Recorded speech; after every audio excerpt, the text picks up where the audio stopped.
Hi, I'm Pierre DeBois. I'm the founder and Chief Analytics Officer for Zamana Analytics Services.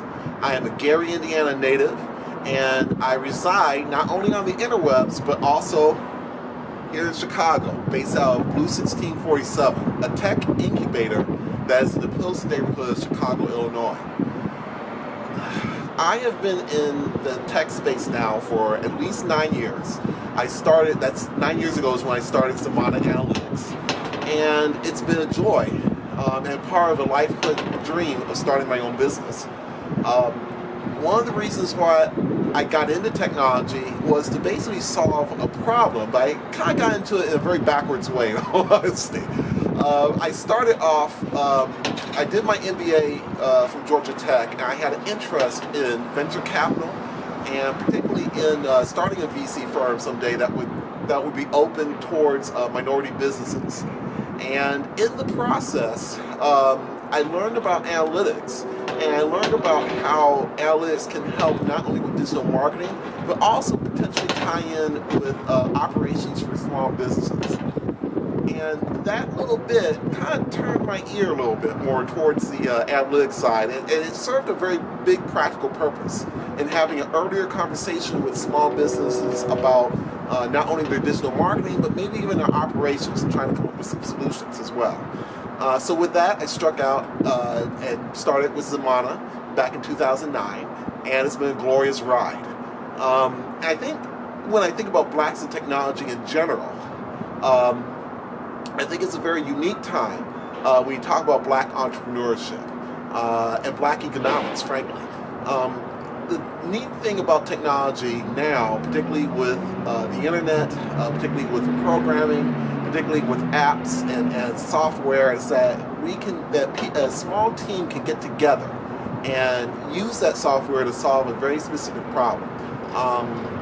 And I'm seeing more of it now thanks to the use of data. And the idea that data and a lot of software that's used around it is much more open source. That means that you have a lot of opportunities for ideas that you could pursue with very little capital.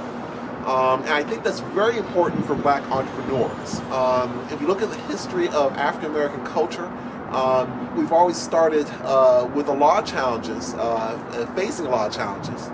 And I think for technology, it provides an opportunity for small businesses or people who are entrepreneurial with a lower barrier than in certain cases. Now, if I had to think about where I think the challenge would be for blacks in technology, it's basically to be intersectional. No matter where you look, you get a lot of people who talk about, we need more blacks in entrepreneurship, more people of color in entrepreneurship, and definitely more women in entrepreneurship, and that's very much true.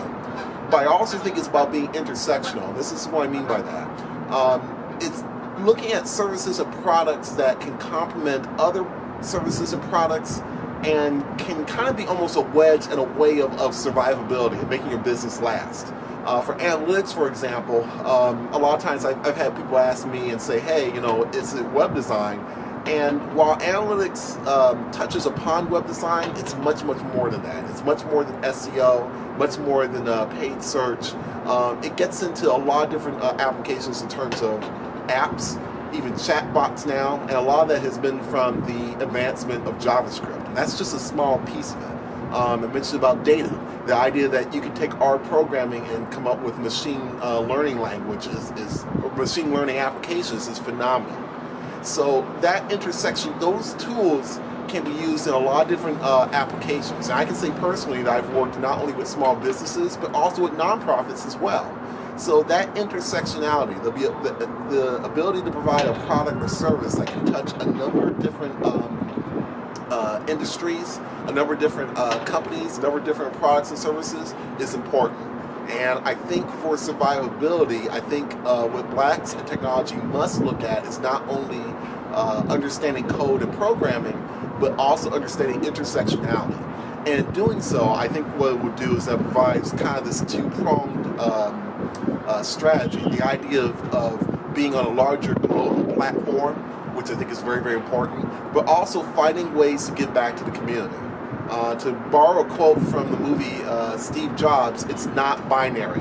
you can do both. And I think that's something that Black business owners will have to look at as you look at technology. How can we be on that larger stage while at the same time providing services or products that circulate back through the community? And that's why I'm proud to be a Black in tech.